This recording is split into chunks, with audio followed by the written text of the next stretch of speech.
Nos subimos a ese espacio del mototurismo con nuestros amigos de Grünblau Motor BMW, concesionario oficial, para hablar de este espacio que trata un poco de la gente viajera, de gente que sobre dos ruedas han recorrido pues muchísimo y que sobre todo nos transmiten sus vivencias, sus experiencias. El invitado de hoy, paisano, de aquí, sí, de nuestra región, nacido en Santander, viajero, comunicador, fotógrafo, escritor, y a sus 56 años ha recorrido más de 40 países, varios desiertos en moto, miles de kilómetros sobre dos ruedas. Además, con un bonito proyecto como es Cantabria Inusual, colaborador con la ONG Luz África y centrado en ofrecer asistencia sanitaria al Hospital de San Juan de Dios en Tanguieta, en Benín. Hoy hablamos con Moncho Escalante.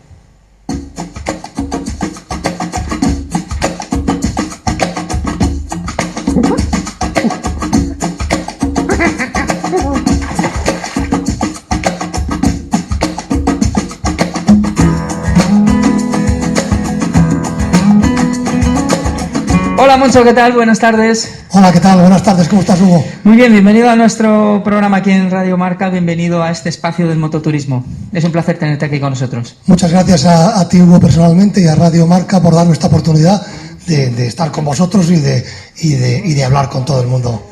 Viajero, comunicador, fotógrafo, escritor, siempre relacionado con el mundo además de la publicidad, el diseño, la comunicación. ¿Qué es viajar para ti?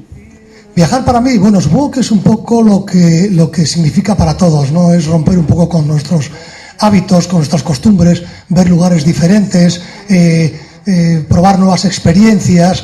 Y lo que digo muchas veces, y la gente, bueno, me mira con una cara un poco rara, es como, para mí por lo menos, personalmente, es romper con mi mundo de confort al que estoy habituado como habitante del primer mundo, como persona que he luchado mucho, he trabajado mucho, he hecho muchas cosas, pero que de cierta manera las cosas son más sencillas, ¿no? Entonces es desconectar un poquito con ese autobús que tienes regularmente a una hora, ese trabajo que tienes más o menos de forma regular, ese supermercado que tienes al lado. Esa monotonía. Sí, esa monotonía, y hacer que el mundo sea un poco más divertido, con más riesgo, con más acicates, ¿no? Más de 40 países, cruzando el Atlántico, en barco, en coche has viajado, hasta en furgoneta de reparto, y en moto, pues mira, has cruzado varios desiertos, miles de kilómetros en moto, entre los que cabe destacar, donde yo te he conocido un poquito, es con ese reportaje en la revista Motoviajeros de nuestro amigo que tenemos en común, Quique Arenas, que además debutó, hizo que este programa de Motoviajeros comenzara con él, una gran persona y además alguien del cual se puede aprender muchísimo. Pues el mes de febrero la portada de su revista digital Motoviajeros fue tu viaje al Himalaya, que fue algo extraordinario. ¿Qué nos puedes contar de tus viajes en moto, en esos varios desiertos que has cruzado, en esa experiencia maravillosa que yo he podido leer en el Himalaya? Háblanos un poco de ello. Bueno, la verdad es que viajo mucho, y cuando puedo hacerlo lo hago en moto. No siempre puedo hacerlo porque hay una serie de condicionantes, obviamente, que es la moto en sí. La moto es un elemento que muchas veces no puedes transportar de un lado para otro, es muy costoso, pero siempre que puedo voy en moto a los sitios, o si no puedo ir en moto hasta ese sitio, entonces la alquilo. El viaje al Himalaya, con el que efectivamente debuté en la revista de mi amigo Quique Arenas, que es un fenómeno, pues es quizás en cierta manera un poco de los más espectaculares, porque los paisajes, porque el sitio, la altitud a la que llegas es absolutamente de quitar el hipo. Pero quizás a mí el viaje que más me marcó, y en cierta manera quizás el que más tengo dentro de la cabeza, en la retina, fue el primer gran viaje largo que hice, y fue cruzando el desierto del Sáhara. El desierto del Sáhara, por eso hablo de desiertos, porque yo me titulo a mí mismo un poco como viajero, motorista y perito en desiertos. Me encantan, me apasionan. La gente cree que los desiertos son una larga extensión de arena y arena, y no, es otra cosa, ¿no? Nada, la inmensidad de ver unos Alpes son increíbles, pero la inmensidad de estar en un desierto tiene que ser también algo muy especial. Te sobrecoge, y además te encuentras mucho a ti mismo, porque llega un momento en el que dices, bueno, ¿qué voy a hacer de aquí en adelante, no? Tengo 500 kilómetros no de arena, hay de todo. Los desiertos son variadísimos, tienes miles de colores. Hay incluso desiertos en los que he entrado y me han caído tales aguaceros que no he podido seguir por la cantidad de barro, los charcos que había, etcétera, ¿no? Y entonces ese primer viaje quizás fue un poco el que me marcó, el que dije, oye, venga, me voy a ir, ¿a dónde me voy a ir? Venga, voy a cruzar el desierto. Y cogí, entonces vivía en Madrid, y me cogí la moto y dije, bueno, voy a cruzar el desierto. Vale, ¿cómo empiezas? Porque hay mucha gente que nos está escuchando y a mucho motero le atrae mucho la idea de poder viajar por el desierto. ¿Cómo lo hiciste tú? ¿Cómo se te ocurrió y dijiste, voy a coger la moto y me voy a marchar a Marruecos o voy a cruzar un desierto? Para todos aquellos que nos están escuchando y dicen, me gustaría hacerlo un día. Bueno, ¿cómo se me ocurrió? Bueno, pues el típico día que estás sentado tranquilamente en casa, tienes unos cuantos 2 o 3 meses por delante. Por mi trabajo en verano para mí separaba por completo todo el trabajo y no tenía prácticamente nada.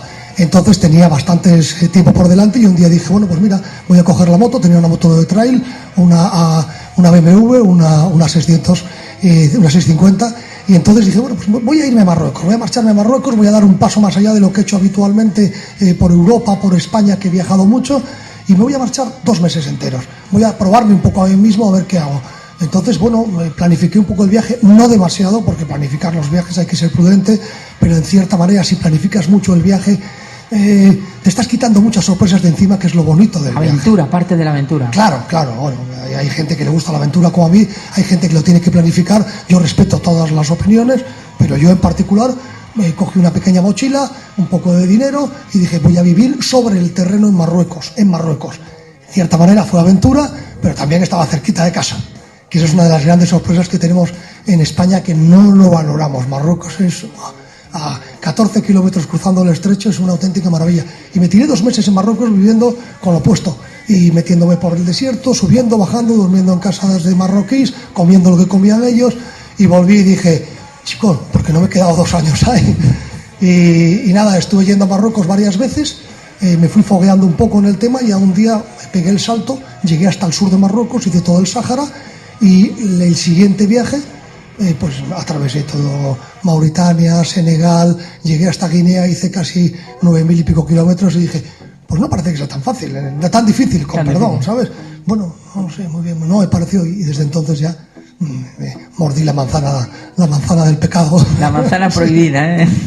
Siempre viajas con tus cámaras de foto, con tus cámaras de vídeo, y acuestas siempre un cuaderno donde poder plasmar cada experiencia, y que después lo transmites todo en ese blog que tienes, www.viajerosinusuales.com, y en redes sociales donde se puede seguir todas tus experiencias, viajes, pensamientos en cada momento, porque además muchos de esos viajes han durado meses, como tú decías, de forma que has podido sumergirte bien en la cultura de ese país, en sus costumbres, su gastronomía.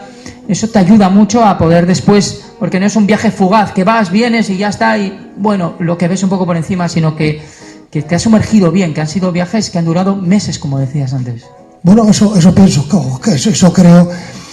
Como comentaba antes, por la naturaleza de mi trabajo hay 2 épocas bastante flojas de trabajo, y que puedes, planificándolo bien, viajar bastante tiempo. Una es después de Navidad, obviamente, que viene la cuesta de enero, y entonces no hay prácticamente, en cuestiones de publicidad y de comunicación y eso, hay muy poco trabajo. Y otro en verano, sobre todo cuando trabajaba en Madrid. Ahora estoy aquí en Cantabria, por suerte para mí, pero en Madrid... Y para nosotros. Muchas gracias. Entonces se paralizaba todo el trabajo y podía hacer viajes muy largos. Entonces elegía, en vez de hacer, como bien dices tú, viajes fugaces, pues estar 2 meses, 2 meses y medio. Me hubiera gustado estar 6, básicamente, pero bueno, al fin y al cabo pues estaba un par de meses, y sí. Y entonces los primeros 10, 15 días te cuesta empezar a adaptarte. La gente, cuando hace viajes de 15 días, me dice, bueno, es que he hecho un viaje en el que me he metido. Sí, pero cuando tienes la idea de que vas a estar más tiempo, esos primeros 15 días son de adaptación, y luego empiezas ya un poco a comprender la idiosincrasia de la gente, del país en el que estás, meterte un poco dentro de, no de sus cabezas, pero sí de sus casas, de su gastronomía, como bien has dicho, de su cultura. Leo mucho, estoy constantemente leyendo según viajo, para enterarme, bueno, el sitio en el que estoy, cómo piensa la gente, qué habla, qué tal, intento, bueno, y eso es una auténtica maravilla, eso es lo impagable, absolutamente. Eso personalmente, la experiencia personal que uno se lleva, yo creo, de esos viajes es, como tú bien dices, impagable. ¿Qué significa la moto para ti? La moto lo es todo. La moto lo es todo, y lo es. A ver, la moto es una... mucha gente me pregunta, qué bonito viajar en moto, la libertad. Tío, es maravilloso. Pasas un frío y un calor que es tremendo y es un poco incómoda, pero te da una sensación de contacto con el viaje, con la ruta, con la carretera, con la gente, que no te lo da absolutamente ningún otro medio de locomoción. Aísla un poco también, porque a veces te metes dentro de un tren en la India, que a veces aparco la moto y me meto en un tren para hacer un trayecto y es fantástico el contacto que tienes con la gente, pero esos pequeños pueblos, esos pequeños lugares inusuales, como digo yo en mi blog, Viajes Inusuales, no podrías llegar de otra manera. Sí podrías llegar, pero perderías muchísimo tiempo.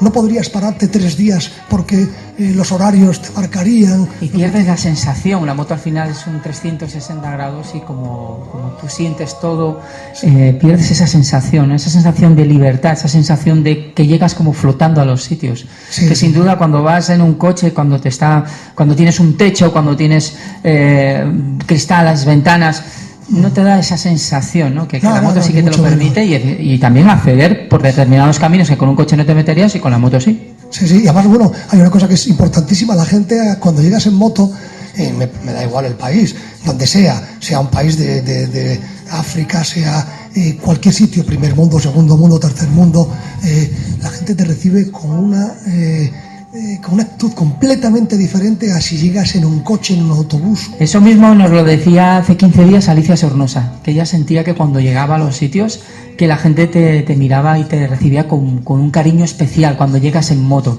Y porque somos bien recibidos, porque somos una comunidad que además hoy vamos a hacer un guiño, ya que ayer fue el Día de la Mujer y el de la Mujer Motera, que cada vez son más, cada vez han dejado al lado el ir con su pareja sentado detrás de su pareja, sino que ellas han puesto a conducir sus propias motos, a plantear sus propios viajes, a ser motoviajeras de verdad, y eso también es muy bueno para la moto, para los que amamos y deseamos esta pasión. Claro, por supuesto. Yo, efectivamente, el mundo de moto siempre ha estado tradicionalmente asociado a un mundo masculino y ha habido una mayoría de motoviajeros masculinos, pero bueno, yo creo que las mujeres cada día se están animando más. Hay una cosa que sí está muy a favor de ellas y es que las motos van bajando un poco también en tamaño. Tenemos motos de mediana cilindrada, pequeña cilindrada, que son magníficas ruteras, que no son tan exigentes porque ya son motos me acuerdo de esas enduro que había en su momento dado, de 4 tiempos, muy exigentes físicamente, motos muy grandes que incluso yo, que tampoco soy un tío muy grande, pues entonces no las puedo manejar, esas motos enormes. Y ahora se va acercando un poquito más ese mundo, y luego ellas, el mundo es mucho más seguro en muchos aspectos, aunque la gente piense lo contrario, y tienen más seguridad a la hora de viajar, ¿sabes? Sí, y desde luego que tienen además ese instinto y esa manera de hacer las cosas que a mí realmente me encanta, así que nuestro guiño hoy para la mujer también motoviajera. Hablamos de Cantabria Inusual, un proyecto absolutamente maravilloso que tenéis en las redes sociales. Habéis recibido además un premio importante como una de las como la mejor página web para hablar de nuestra tierra, además aquí en nuestra región. Cantabria Inusual, ¿qué nos vamos a encontrar o qué nos encontramos cuando lo visitamos? A mí me parece que es fundamental que con todo el tema de la pandemia del COVID no hemos podido salir de nuestra región. De hecho, todavía no podemos salir, estamos perimetralmente cerrados, y nos ayuda mucho a descubrir muchos rincones que tiene Cantabria que no conocemos, y vosotros a través de vuestra web y de Cantabria Inusual lo estáis dando a conocer. Sitios donde la gente viviendo aquí años y años y no lo conoce. Me parece una cosa importante, ¿no? Que conozcamos primero bien nuestra tierra. Sí, la verdad es que sí. Vamos a ver, lo primero que tendría que decir acerca de Cantabria Inusual es que no existiría si no fuera por mi querida amiga Belén Camino, que es alma de este proyecto. Y Cantabria Inusual, efectivamente, bueno, se conoce más por las redes, por la web, efectivamente, que nos dieron un premio muy bonito. Que nos sí, lo estaba mirando aquí ahora, es el premio Cantabria Digital 2019 al mejor proyecto de montaña, deporte, naturaleza y medio ambiente. Efectivamente, que fue una sorpresa maravillosa para nosotros, porque somos 2 personas que nos lo hacemos todo, rompemos los huevos, hacemos la tortilla, la preparamos y la compartimos para comer con otra gente. Entonces, ese proyecto nació pues porque los dos somos 2 personas muy inquietas. Cuando yo vine hace unos 5 años aproximadamente de Madrid a volver a vivir en mi querida tierra, en Cantabria, pues entonces, nos conocíamos, hablamos de sitios de Cantabria y llegamos a la conclusión de que había muchos lugares que nosotros, por nuestra inquietud conocíamos y nos apetecía que la gente nos conociera. ¿Qué es lo que hicimos? Al principio lo hicimos de manera, bueno, pues con amigos, empezamos a hablar con amigos, oye, ¿os apetece que vayamos un día de excursión a tal sitio, conocéis esto? Y nos sorprendió que la gente no conocía la mitad de los lugares de los que les hablábamos. Y entonces, bueno, empezamos a reunirnos amigos, pim, pam, pam, no sé qué, y lo sacamos ya en un blog, empezamos a escribir en redes sociales, empezamos a darlo a conocer, seguimos haciendo excursiones durante ese tiempo, pero circunscritas un poco a amigos, porque cada vez que decíamos algo, bueno, amigos o amigos, de repente nos juntábamos 40, 50 personas y claro, se nos iba un poco de las manos. Nosotros éramos un grupo de amigos que nos reuníamos, no somos nada, ni una empresa ni nada. Y bueno, pues ahí fue creciendo y hasta ahora que se ha suspendido un poco con el tema del COVID, obviamente, pero que seguimos en redes y que esperamos volver con más fuerza. Y además también colaboras con la ONG Luz África, centrada en ofrecer asistencia sanitaria al Hospital de San Juan de Dios en Tanguieta, en Benín. El carácter aventurero, no sé por qué, pero va unido también al carácter solidario. La mayoría de aventureros. El tuyo, ¿por qué con esta ONG? Pues mira, esta ONG a mí es uno de los proyectos que más ilusión me hace y del que estoy más orgulloso, independientemente de Cantabria Inusual, que también me siento orgulloso de ellos. Pues el proyecto nace porque cuando volví aquí a Cantabria, como comento antes, un grupo de amigos, prácticamente son todos sanitarios y diría que en un 90% todos originarios de Cantabria, aunque hay gente fantástica y muy buena trabajando desde otras regiones, sobre todo periféricas con Cantabria. Bueno, tenían experiencia en diferentes ONGs, habían trabajado, ONGD mejor dicho, habían trabajado en África, habían hecho unos proyectos maravillosos y entonces decidieron unirse para organizar y constituir una ONGD que, bueno, pues que por proximidad regional, ¿vale? Porque estaban todos más o menos juntos, pudieran trabajar de una manera más abierta, más comunicarse con más facilidad y luego centrándonos en el hospital, como bien has dicho antes, de Tanguieta, de la Orden de San Juan de Dios. Y entonces, bueno, me propusieron, porque hay primos míos, hay amigos, hay una gente con la que tengo mucho contacto, pues que colaborará con ellos y yo encantado. Entonces, ¿qué estoy haciendo? Pues llevo la comunicación, he hecho la página web y bueno, y entonces, bueno, pues colaboro en muchas cosas. Mira, recientemente, este fin de semana, como no tenemos prácticamente actividad, nos han ofrecido espacio en un contenedor para mandar para allá material. Hemos mandado pues una serie de cosas, aparatos enormes, inmensos, con unos nombres médicos que yo, como soy el único integrante de la ONG que no es del mundo sanitario, tenemos de todo, enfermeras, tenemos cirujanos, tenemos ópticos, tenemos dentistas, de todo. Soy el único, pues me dedico a eso, que es la forma de aportar. Y es un proyecto muy bonito en el que estamos haciendo cosas maravillosas, la verdad. Y hay que decir que todo esto que has viajado, que estás haciendo y demás, tú además me has pedido, dice, creo que se puede resaltar perfectamente que bueno, que tienes ahí una limitación, digamos, una discapacidad del 49% de sordera, y que eso no te ha impedido hacer todo lo que haces, todo lo que has hecho y lo que queda por hacer. Eso espero que haya mucho por hacer por delante. Bueno, sí, es una cosa que cuando estábamos comentando, hablando y tal acerca de la entrevista y eso, te lo dije y es una cosa que para mí es importante. Durante muchísimo tiempo, pues cuando era más joven y eso, me quedé sordo con 25 años, no soy sordo de nacimiento, tengo un 49% de discapacidad y un 80% de sordera. Entonces también me da un poco de vergüenza, me daba un poco de... te sientes cohibido. Inseguridad. Sí, seguridad, efectivamente. Y sigue dándome cierta inseguridad, gracias a Dios, porque si no sería demasiado seguro en mí mismo. Pero bueno, es algo que he aprendido a vivir con ello, es algo que he aprendido a hablar de ello abiertamente.